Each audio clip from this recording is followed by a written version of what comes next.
Hello, welcome to SHOWstudio. Good morning, I should say. We are here to discuss Coach Autumn into 18 in New York. It's very exciting for Coach. I feel like they are everywhere. Everyone's being immersed in the world of Coach. But before we dive into this and unpick a little bit further, I'm going to let the wonderful panelists I have with me today introduce themselves. So we'll start with Katie. Hello, I'm Katie Baron. I'm a journalist and author, and I'm the head of retail for trends and innovation business Stylus. Hi, I'm Mimma Viglezio and I'm a creative consultant. Hello, I'm Rosanna Falconer. I'm a digital strategy and brand consultant. Hi, I'm Nellie Eden. I am co-founder of agency Babyface, and I'm also a freelance fashion journalist. And I'm Georgie, I'm fashion editor at SHOWstudio. So I want to talk about Coach, obviously. I feel personally that Coach has been inundated everywhere. It's on everyone's arms. I feel like it's in my social media algorithm. I'm seeing campaigns everywhere. Is it just me? Are you guys picking up on this too, Rosanna? Absolutely. I think it's fascinating to see this resurgence of the brand in the last 3 years, from the rather tired-looking Gwyneth Paltrow campaign to Stuart's arrival, and the way that he has, I'd say through 3 ways, caused this completely about turn that we've all noticed. I think he has repositioned the brand, made it very relevant to a young audience, and then also just honed in on the right product and the perfect product range. So I can't help but notice. I think predominantly the way in which I've been interacting with Coach is with this new kind of cohort, this new school of ambassadors, the Selena Gomez's, the Adjuas, all these people who, paid or unpaid, are suddenly wearing Coach, and so in that way it's kind of been seeping into my feed and into my life. Again, to Rosanna's point, like the footwear and the hardware, the leather goods, that's really where he's kind of making his presence felt, I feel. Yeah, I think it's a kind of 360 approach. So I think on the one hand, you've got the stores. So they've kind of rebooted the stores, lost some of the older ones, kind of got rid of discounting, made the stores all about the kind of, well, a bit about customization, but also a little bit about kind of aftercare commerce, things you can do with it. They've got the influencers everyone's mentioned. I mean, I thought it was really interesting in the feed this morning that Petra Collins is in there as well. So you've got, Adwa, you've got Petra, you've got Selena, deliberately trying to pick people that have got a bit more of a stance, talking about things, whether it's sort of mental health or sort of body imagery and body identity. And the digital as well. I think it's quite interesting, the digital, they've done a few things there that have been quite interesting in terms of taking things to where people actually are, rather than kind of foisting their own apps on people. That's something maybe to talk about in a bit. But so it's kind of that 360 of kind of understanding, and then the product as well. Stuart Vevers is the bag man, and they've concentrated on that to create this. So it's a whole sort of looking at all those bits together, I think. What do you think, Mimma?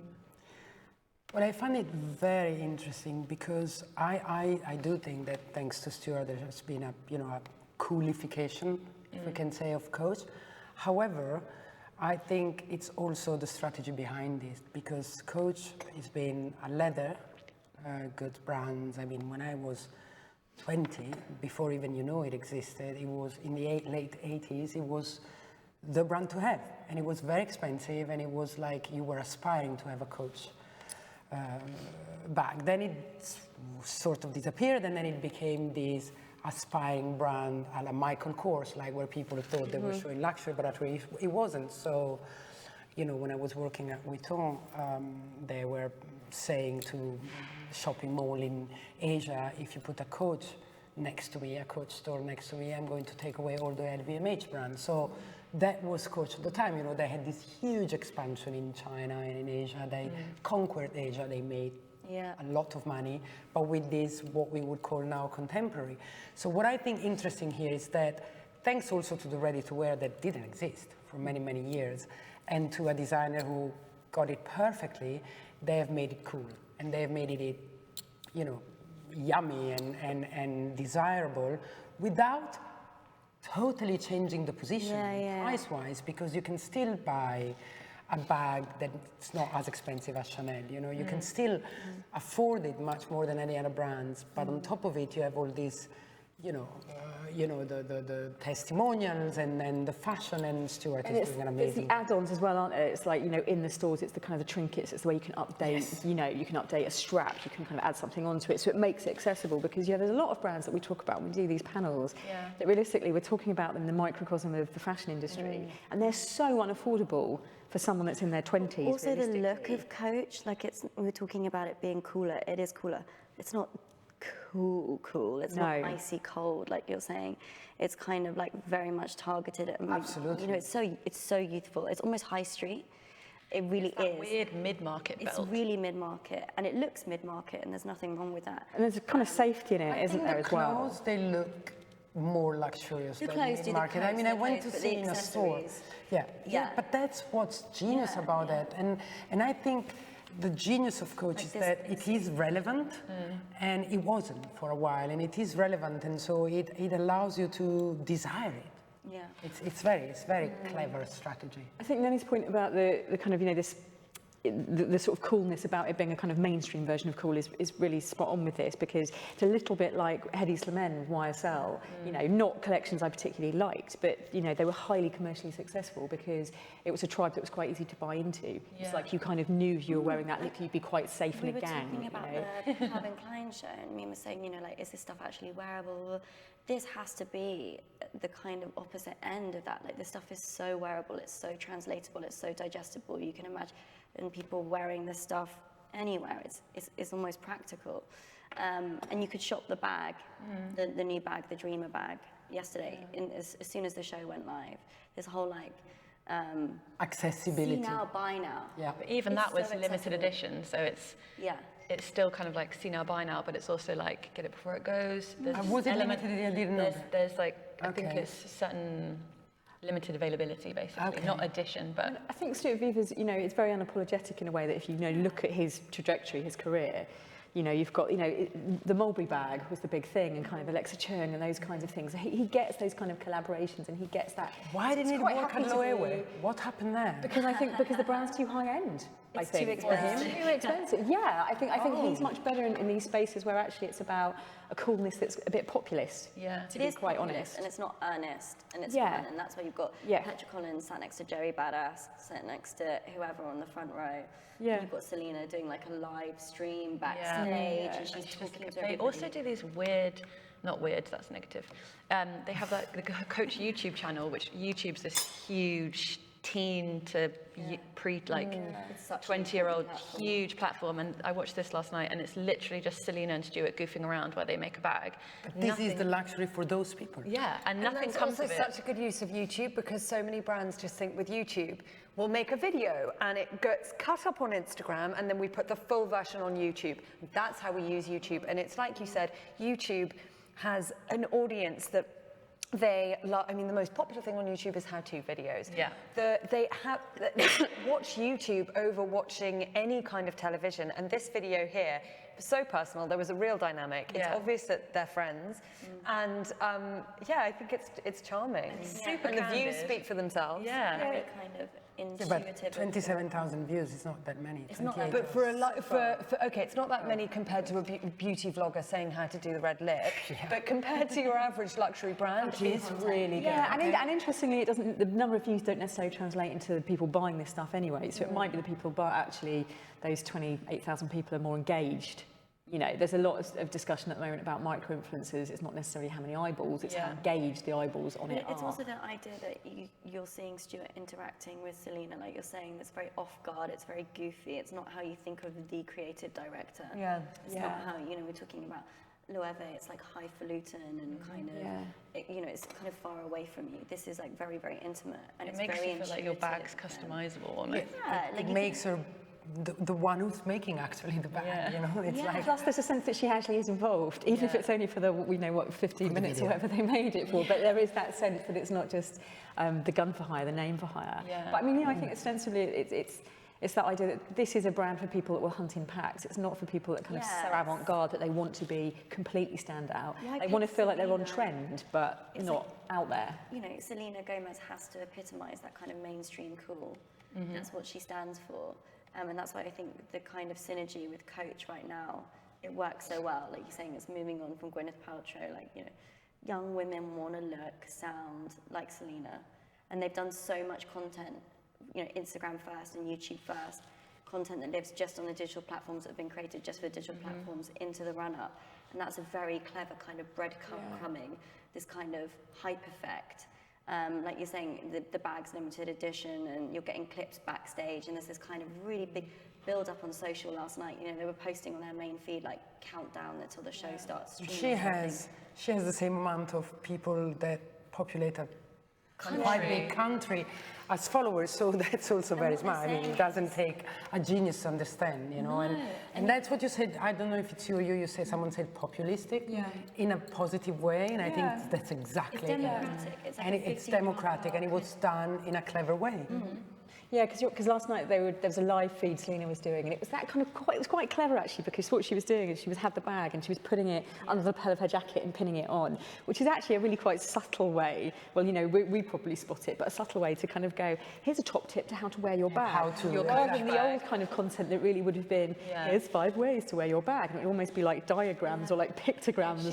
She goes, this is my outfit, this is my friend's outfit, we're both in Coach, but she wears it so differently. I'm in this long dress, look at her in this oversized jacket, look at, and it's like, but what a teen watching that goes like, oh, so authentic, like she's not plugging anything, she's just really enjoying it. We're under no illusion that that's not even paid. This is like access all areas for anyone. Yeah. If you tune in. Absolutely. Backstage, front row, before, after.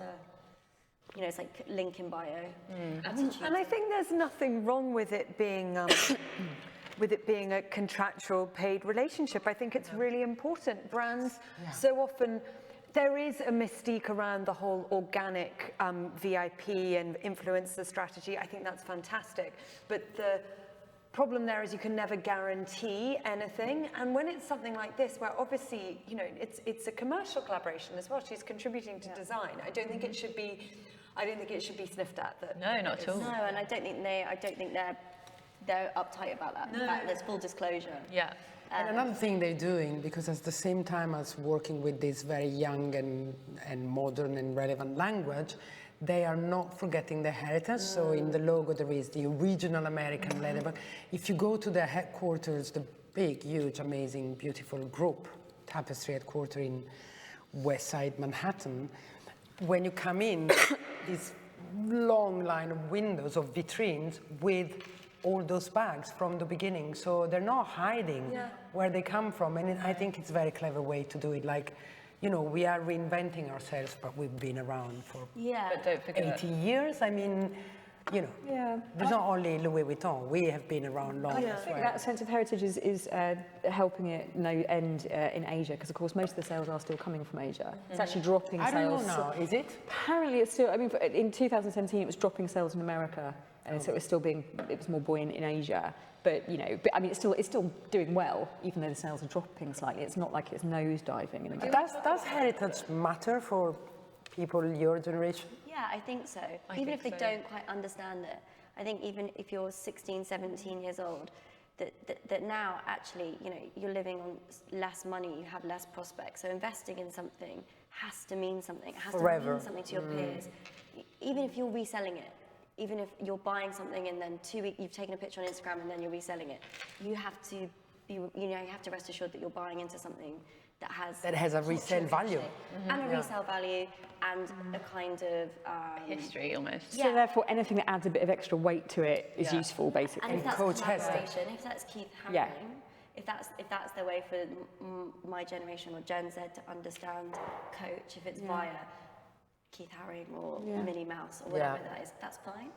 But I think it's that there has to be a kind of narrative which they can insert themselves into. It can't just, I think it's very difficult for to sell a leather handbag as a startup for thousands of pounds with no heritage. And so Coach are cleverly kind of, 1641, but also these kind of collaborations, that's like Veva's sweet spot, isn't he? Does them really well, And also the dinosaur as well, The or the little... The unicorn. Don't forget the unicorn. I've got a Coach bag from the 80s. Maybe I should sell it for a lot. Honestly, get it on Tmall. Yeah. For me, that's my nostalgia with this brand that I love. It's for that. Not all the time in between I was describing at the beginning where it was Asia and Logomania and it was really... What did it mean in the 80s then? I don't have any. Well, I remember in late 80s saving up for a Coach bag. So it was what people would save us now for a Gucci bag, or I mean the modern young in their 20s people, that's what we wanted to be. I don't know, in Switzerland, maybe not here, maybe we're less cool, but it was important, Coach, but it was luxurious. I mean, it was expensive. An investment piece. Yeah, I still have it I think, somewhere. The logo doesn't lend itself well to this kind of logo mania resurgence. Yeah, it's fiddly, isn't it? It's fiddly and it's complicated and it's not. But it was like the opposite of that. Logo, doesn't it? I mean, it was a bucket bag in tan color, beautiful leather, like no logo at all. And there was this little label in leather that was like a flap. Yeah. And it was very, you know, I mean, Geneva, Calvinism, we're logo, no. Calvinism. So, you know what I mean? It was very, very refined and very discreet. And for me, that's Coach. And so I really welcome what's happening now because I feel like going back and wearing a Coach leather jacket. Yeah. It is funny looking at the logo because it's ye olde. It's what it is. It's this ye olde thing, and actually he's all about pop. He's about pop culture. Kind of a ye olde logo with like a glittery cute herring over the top. It's quite, in a weird kind of way, it's like, although I really like discussing kind of, you know, more avant-garde fashion and kind of getting into the sort of cerebral aspect of it, it's quite refreshing that it's just very straightforward. I mean, the images I've seen this morning and the kind of reports I've seen this morning infers that it's basically a result of him binge watching Stranger Things from the looks of And the it. whole cast have been wearing his stuff. And, Yeah. And then like Netflix, like all of these different platforms that Stuart's hitting on, like they're not stupid. It's very, very clever marketing decisions to be having all of Stranger Things tweeted out and everything. Yeah. I was on ID's feed yesterday and there's loads of paid advertorials with them, with really young emerging talent, and it's very, very clever. And the handkerchief slip dresses and the coloured sheepskins look really good on Instagram. They do. I don't think that's a mistake. Shall we talk about the show a little bit? I was just going to say, I think just because we were talking about YSL before, and you know the sort of Hedi Slimane thing, because we were talking about this literal interpretation of fashion, where it's literally, well, you know, this is just taking Americana trope, pop it on a catwalk. Yeah. It feels like it works okay for this brand because it is sort of mainstream luxury. It's a much cheaper version of luxury than when we're looking at YSL, whereas it feels like it's a little bit incongruous, a bit of a rip-off when it's a more expensive brand. When it's £2,000. Yeah, actually I feel like there should have been kind of I some really kind of don't get the Hedi interpretation. Slimane analogy, though. I don't understand. Because I'm thinking of The layering. because I'm thinking of when I remember doing looking at a show, I can't remember which season it was, where it was basically just grunge. It was 2013 just, or something. it was literally just a wholesale taken from kind of the grunge scene. Everything was on there. It was just, you know, some stuff here that was quite similar actually. Yeah. The analogy Yeah, with Coach. and here I feel, because I feel it's very literal. I feel what he does. I feel what Stuart's doing here with these kind of American tropes. They're very, very literal. It's literally, here are some prairie dresses. Here are some cowboy boots. Here are some tassels. There's only one piece in the show that I've seen so far that feels like it's not quite a literal reinterpretation. You know, it's not like he's kind of spun it through a different lens, put it through a different filter, done something fresh with it. It's literally kind of, here's a peasant dress. Here's a, you know, here's a sort of beatnik look. Here's a, you know, they're all there. It's a bit of costume in a way, but it feels kind of okay. I think it feels okay because of the styling. I'm obsessed with the way everything is layered up upon each other, and that is probably where you see the link to those Saint Laurent. Yeah, it's literally, you know, like I say, I mean, here's the beatnik look, here's grunge, here's But what you were straight saying on was there. that the kind of YSL, like the pillaging of those kind of subcultures, the really literal interpretation wasn't then qualified by how much it cost. Exactly. I think it's with that you kind of feel like actually this is a very kind of sort of brassy rip-off, basically. Low-hanging fruits. Yeah, exactly. And you know, especially for people of an age that don't necessarily kind of understand the sort of context behind those looks. Yeah. You know? Yeah. Also, Sorry. this kind of, like you're saying, so Eddie was like borrowing from counterculture and subculture and putting like a white collar label, like so expensive, whatever. But as you said with Stuart, he's kind of his clothes kind of have context, and then they don't in the same breath. Like you say, it's very much this kind of literal translation of Americana, and he's really open about that as a It's very honest, doesn't it? Yeah, it's very honest, and he's putting his girl first. It's like, what does she want to wear? You know, the price points reflect that kind of, to your point, Mimma, about, you know, maybe you could save up for a piece. If not, maybe you could go and buy a keychain. Yeah. You know? I mean, I don't think, for instance, this is a collection that people will be talking about in 2 decades to come, because actually, because it's so literal, because it's things that we've totally seen before, so it's not like we're talking about a pivotal moment when a new silhouette was introduced. But that's okay. I mean, you know, we're talking about a brand that's much more based on a sort of, as we said, populist commercial enterprise. You know, and it looks good. And the detail is fantastic. When there didn't even used to be an atelier or a studio there when he arrived for ready-to-wear. There wasn't ready-to-wear. Exactly. And so think about what he's managed to achieve here. Now he employs a huge number of people in the ready-to-wear side of things. I think that's really impressive. And the clothes give context. The clothes give a context for the bags, don't they? Yeah, and the shoes. The shoes are very cute. Yeah, the shoes are great actually. Some of them have what looks like literal belt buckles up the thigh. Like sort of Victoriana. Yeah, which I quite like. I can see people wearing them. For sure. And they're always flat because he says that his girl likes to move around and she's doing practical. things. She's practical. She's busy. In the woods. It's not, busy in the down the prairie woods. It's not that kind of like sexy high concept show, you know, even down to the set design. It looks very Blair Witch Project to me.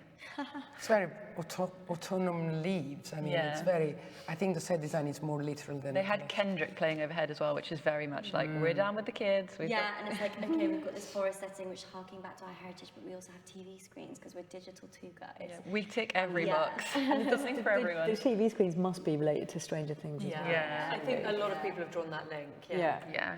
With the, you know, the Stranger Things cast, And you know, that they're front super row as well. young and they're super fresh, and it's like such a good affiliation for both sides. I think it makes really good sense. And it's also a show that's got that kind of nerdy sensibility, which is sort of washing really well at the moment, I think. Yeah. It's a little bit the Gucci influence. Yeah, exactly. Yeah. I mean, you know, there is a moment where I can see Gucci influence or Balenciaga influence or Miuccia influence everywhere, and it's like it's as if it's using our eyes in a direction, and so it's a little bit inevitable. I mean, I just want to quit being upset about that because it's inevitable. It is inevitable, yeah, I know exactly. In the style, I mean, I don't know if you saw the Anna Sui show yesterday. I mean, there were some looks that you thought it was actually Gucci. But I mean, Anna Sui is Anna Sui. She doesn't need to copy. It's just, I think you get a different eye, and then that's what it is today. I don't know. Do you see what I'm trying to say? I think cross-pollination. Yeah. It's like inevitable. I mean, there is copying everywhere, unfortunately, but... Well, I saw the Diet Prada post about the Coach elephants, like comparing them to Loewe, and I saw that Diet Prada was front row at Calvin Klein. I thought that was really clever. But there are all these kinds of new checks and balances that social media have allowed for this kind of, you know, hand smack here, don't copy this, don't do that. That's quite interesting that this like kind of new wave of criticism. I think Stuart could be compared to Alessandro in a very positive way too, in that he doesn't deviate. And I find it really refreshing when there are brands that I like and that I like to wear, that I know I'm not going to kind of see an autumn/winter 18 collection that's like, oh God, wait, I really love my prairie dresses, and now you're doing skin tight bodycon, really? Yeah.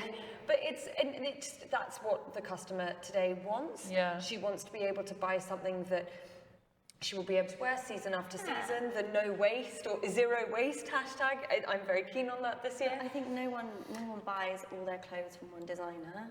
And coaches knowing that is, but I like that you would be able to look at a girl maybe and say, that's definitely a pair of Coach shoes, and that's definitely a Coach bag, and that's something that didn't exist 3, 4, 5 years ago, you know? Yeah. And she has a Coach way of wearing it. Yeah. Also with the coat and the shape of the shearling, often I'd look at a girl in a shearling and be like, is she wearing Coach? Yeah. I would spot that. And also if I was looking for a big shearling coat, I would be like, I'm going to go to Coach. Yeah, me too, more than the prairie dress. Yeah. I mean, because don't forget that the first Eddie Slimane show for Saint Laurent, which is now, 8 years ago? They were prairie dresses with cowboy hats. So, as usual, Hedy was a little bit ahead of time, you know, but anyway. And so I think that was then a moment where all the high street was doing little, but they were short. Now it's long, short prairie dresses with little boots. So I think it's something that is coming back. Yeah. As you said, Do you think Well, it's the Coach cowboy that's bringing boots it is back this year. Who would have thought? I thought that died in 2003 with Sienna at Glastonbury. Are you? exactly. About 4 pairs. I really do. In a way. Oh, don't. Such a The regret. cowboy boots last season were really good. I'm very into a cowboy boot. I quite like the way with some of As those long now. as you don't wear it with a cowboy get-up, do you know what I mean? Yeah. I don't want to wear it with prairie dresses. I want to wear it with something else. A bit line dancing, a bit Yeah. Billy Ray Cyrus on the edge there. Billy Ray Cyrus. I would That's definitely really buy showing the my age, shearling isn't coats it? and jackets. Me too, and me the too, dresses. me too. Yeah, And me too. someone that really does that for me is Adjua. Every time I see her in a Coach sheepskin, I'm like... But she's worked with Coach as well, so She has, yeah. there's that whole thing. You were talking about it earlier, Katie, with the girls they've chosen. This sounds really naff, but they're all girls who are very much like womanhood. I'm so body confident. I'm Have a voice about strong. Strong, yeah. But their mantra is love yourself. Yeah. Support women, feminism, blah, blah, blah. And I think not that that's strategic of Stuart, but I think it is really smart that all the women, and there's Greta Gerwig in the front row, that all these kind of really very teen Vogue empowering women that girls can be like, she's got that bag, I love what she stands Yeah, and for something more than being just a model as well. Not that there's Exactly. anything wrong with being a model, but I think, you know, if you're going to have someone as an ambassador for a brand, we are in a space where you need to have a Oh my stance God, as a does brand. not You cut have the to be an mustard activist. anymore. Yeah, Yeah. you can't. You have to have an opinion. You have to be a person. It has some oomph to it now. Yeah, and I think, you know, and even being more than an actress. And I think Selena Gomez is interesting because actually really the kind of nub of that alliance, if you like, is because, you know, she's publicly, you know, she's had problems that have been very publicly documented. Plus, interestingly, I mean, I don't know, this might be taking this a bit far, but the title of the show is Dreamers, isn't it? So I was kind of wondering whether there's a very subtle political comment in there, because Dreamers referring to, you know, the group of people that are kind of in the States that were maybe brought over illegally as kids and have grown up and are now have their whole future in jeopardy because they're potentially going to have to, you know, be deported back to a space where they actually are completely unfamiliar with. So I feel like, I mean, I think that's a kind of subtext.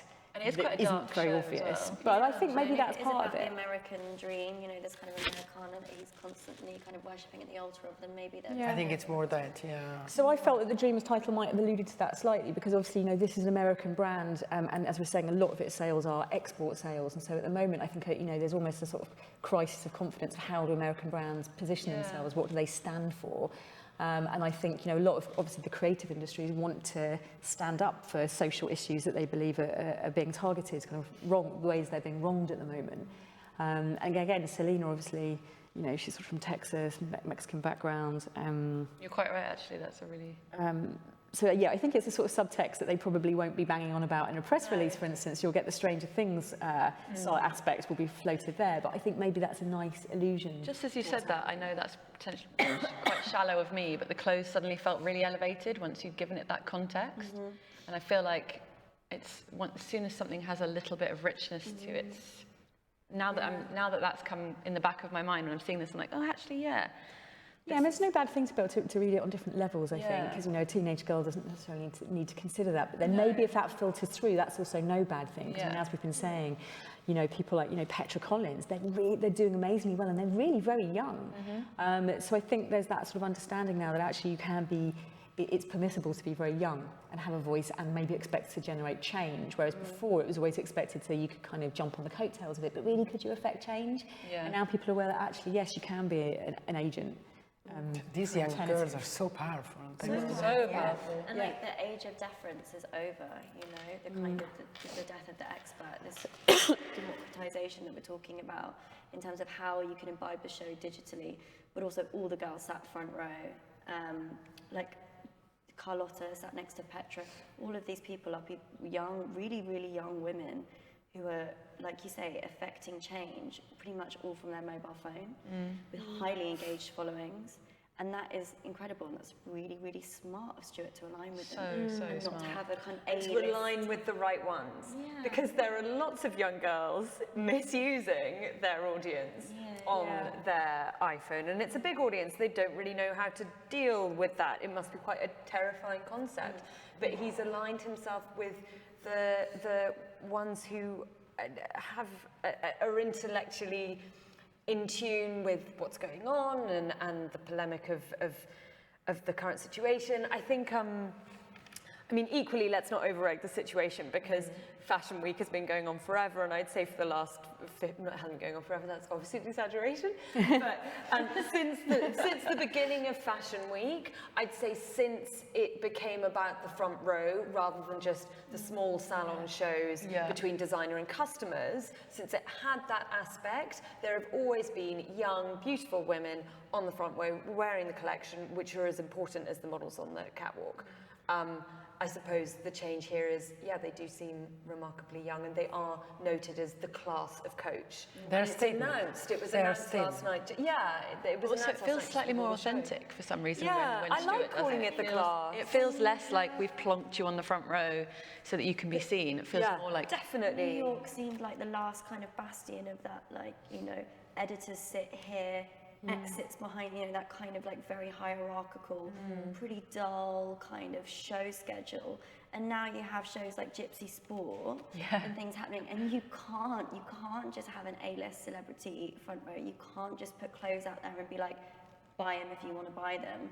And that has to be, that's another kind of this like checks and balances thing that we're talking about. That has to be a really good thing. Do you really think there has been a change? Yeah, I do. And I think that it's happening from for want of a better analogy, like bottom up. So these small designers, the young from and new V-Files to ones, Gypsy Sports to whoever, that have catwalk shows or on schedule are actually being disruptive, and they're inciting change from the bottom up. They might pull smaller audiences, but collectively that audience might have larger, more engaged audiences. Well, that's like what Telfar did. Telfar, exactly. And then who was Telfar?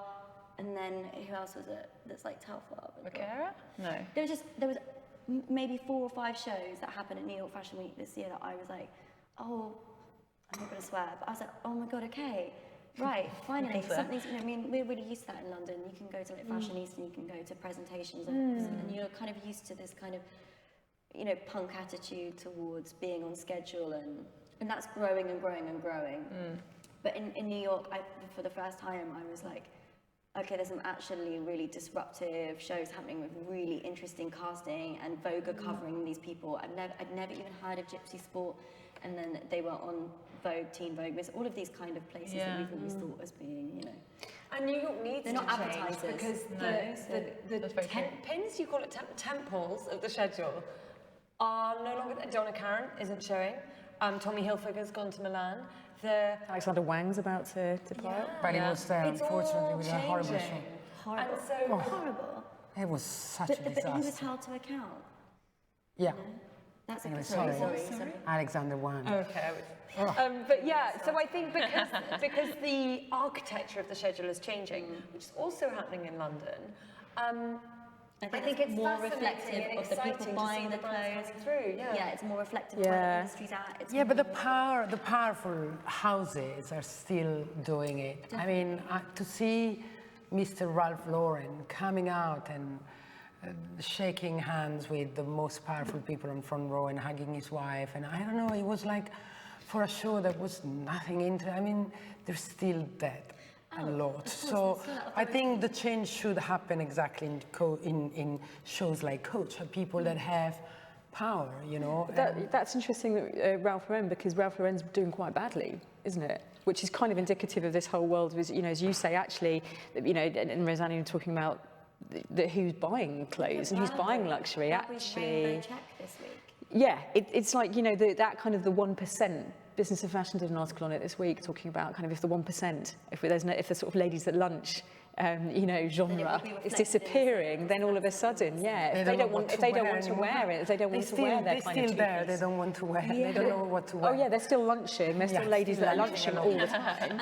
And I think we'd all agree, like, we don't want those ladies to go anywhere, and we're happy for them to still buy into those old school ateliers, but it's like that kind of brands are really having to like listen to the sidewalk or whatever, like people, actual people who are actually going to wear their clothes. And some of those people, you know, there's room for small brands and there's room for big brands, but a sense of having to be more responsible for what you're putting out there. If you're saying to people, spend loads of money. But also more relevant. Yeah.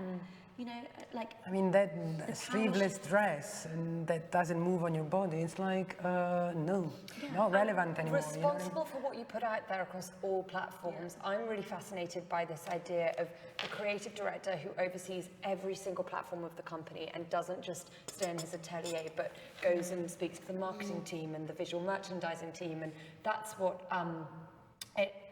the Celine creative director, the new appointment, it's actually all about that whole 360 approach now. I think Stuart does that brilliantly. I have said on panels before, his personal Instagram is one of my favorites of a designer because of the thing that really strikes me, having worked for a designer before, the struggle is often you get a fantastic piece of press. How do you display that on Instagram without it just like, it can't really be a scan. How do you make it look cool? And I love the way he merchandises them beautifully on his desk, or he does a photo of his phone in his hand, and then he puts like emojis all around it and little cute graphics. I think it's really appealing. That's interesting, because actually, just if you could go down a bit again, just noted that Selena Gomez is wearing a We Are All Dreamers t-shirt, so that kind of affirms that. Yeah, there you go. But that's that kind of, you know, that breadcrumbing digital kind of marketing strategy that you have to think about weeks before the show even happens. That Stuart has got down. He really has, and he's got the perfect balance between personal and brand. I think the brand account has a very clear message, but his account has it positions him as a creative director and as a somebody with a really exciting, visually active mind who understands Generation Z, who understands how to use social media. He's also been very open in saying that he's not. A lot of designers, kind of 5 years ago, there were quotes around them not liking social media and not liking and not really knowing how to use it. Because they didn't know how to use it. And he has got it. I don't want to make mistakes. I think it's interesting that he puts himself out there, because when we were talking about the Alexa earlier, people were going for it because of Alexa. You weren't going because you knew the creative director of Mulberry at the time. Whereas I feel like you would follow Stuart if you were interested. Now, yes, definitely. I love those white boots that Selena's got on. They're very Mimma. Yeah. Plus, it's the girl gang thing, isn't it? People are buying into it because of a gang mentality, not as in gang, as in a tribal. Let me rephrase that as a sort of tribal mentality, rather than literally just for kind of one showbiz, star. Obviously, Selena is one of them, but because even Chloe Grace Moretz is quite an interesting person. That she's also been kind of quite vocal about body shaming and she did she wear perfume, or was she this? Yes. Yeah, she's quite a good person to tap, I think. I love this model as well, this girl here. I don't know what her name is. Oh, yes, she's fantastic. Yeah, she's amazing. She's got like a little tattoo in her. She's very cute. It's good that they're reusing the same models as well. That adds to this whole family. It reminds me of what Marcus Almeida could achieve with similar budgets. Yeah. And I think they both do it brilliantly, just on slightly, or rather hugely different scales. The Marquez girl. Yeah, exactly. Their casting's always great. It's a shame we don't have like a New Yorker, a genuine New Yorker on the panel, isn't it? Yes. Because one thing I do wonder is this kind of, borrowing so literally from Americana, whether actually, and maybe this is why it's selling so well, not in the States, whether it's because it's a Yorkshireman's take on Americana, and actually, whether if you're from New York, you're just like, what is this bollocks? Same at Calvin. It's really American. Apparently it's really popular in Brooklyn. Is it? Yeah. In Brooklyn. Apparently the Coach handbags are really popular with Brooklynites, and it's like on girls. That's interesting. Because it's not in London right now. Because it's not a London thing right now. It's Adwa London right now. Yeah. But it's not she's been gifted it. because she's been gifted. But it's not on the streets of London, and it's not. It will be. I think. It will be. Thanks to Adwa. Yeah. And also they're doing Girl Talk and Days. They've just done a cover where I'm sure it was paid for, but they did Girls Talk, which is amazing, and also. That was such a good thing they did. Such a good thing they did. To go back to the clever women and strong. I mean, they are chosen with a certain And type. it is infiltrating Britain, so that the latest Days cover is a model in full Coach. And it says the Coach cover. And obviously that's sponsored, but like, that is appealing No, to. it does. And even I was saying in ID's feed, I'm sure they won't like us placing the two of them together, but in both ID and Days, there are paid advertorials with full coach looks.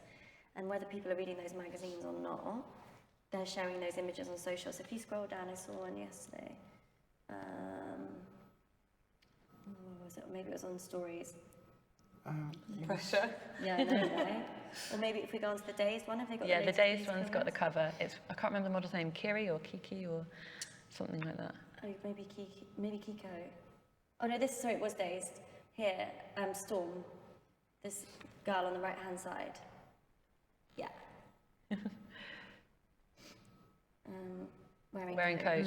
And I'd seen the full look, and it's like I was like, wow, that looks really, really cute, and she's so young. Yeah. And she's a Disney star. Oh, look at that. There you go. Coach belt, Coach t-shirt.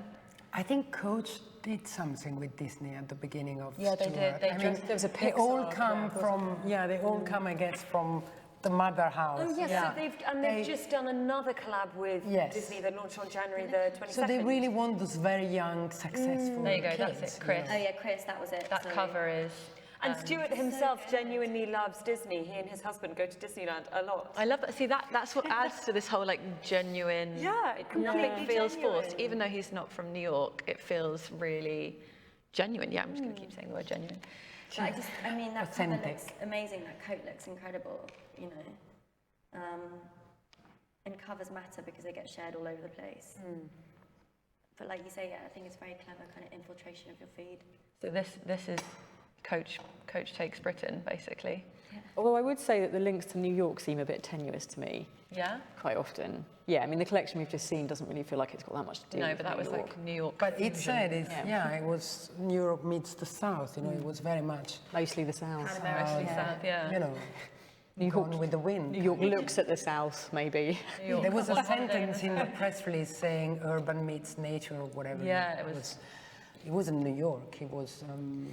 Urban nature. No, and like the context in which all of the adverts have been shot, even here on Days, they're not very urban. No, it's still quite It glossy. is, Yeah, it's quite as a country collection, the one we just saw, did seem, it's not just the leaves and the television's flickering, but it obviously is much darker than the glitter and the unicorns of season pass. And I thought I would miss Very, the very unicorns different. hugely, but I've got roses to replace them, so I'm okay. This feels like something that London might wear more so than the glitter. I think that the urban Yeah. meet nature, it's the tough urban side of it. If I Slightly read the gritty. press release, but yeah, I think it's much darker and it's probably more. I think it's more modern. Than I think the hoodies are sort of toughening it up as a really smart move. Yeah, I think and that the really double works really layering well of the from a styling accessories. perspective. Yeah. But Burberry is a really good kind of case, an example of how to turn something around. And like you're saying, it does have Burberry tones to it, definitely, in the outerwear. Yeah, and in the clever layering, Layering. and in the layering that looks really approachable and like you could wear this in everyday life rather than so many catwalk looks that seem completely unattainable. So that's very refreshing to see. I love this sheepskin here. I think that's kind of one that was on Days. Very nice, on the shopping list. Yeah. So what do we want to see next? What next season, what do we hope for? Who do we want to see Coach pushing with? What are there any... If they want to talk about New York and they've got all those girls in the front row, to case point, I want to see more of New York. Yeah, me too. Yeah, I would like him to move a little bit out of this Yeah. strong Americana thing. We've seen it now, we've seen it there, we've seen it in Calvin. I don't know, I'm a little bit tired of this trend, personally. But I think him and his managers are doing an amazing job for Coach. I'm sure they're going very far. I would like to see more evening wear. More, sorry? More evening wear. Selena wore it on the red carpet for the first time. It was really that we'd seen Coach At the on red Fashion carpet. Awards? Yeah, here at in the London? Fashion Awards in December. It was really lovely. It was fantastic. And there are a few evening-esque pieces at the end of the show. So being a gown girl, I'd love to see some more of that. And I would like to see a little bit more reinvention as opposed to recycling. I'd like a tiny little trophy bag as well. That'd be good. And I just like a bag. Just generally. We'd like some bags. Oh, I was just going to say before we get, I think that's an interesting look. The fringing on the bottom of the jacket, that's the kind of thing that I'm kind of interested in seeing a few more looks that feel a little bit more out there, that feels like he's pushing it a bit. Yeah. It is very safe. Yeah. Okay, that's it. Thank you Well very done. much. Well done, everyone. Thank you. Well done.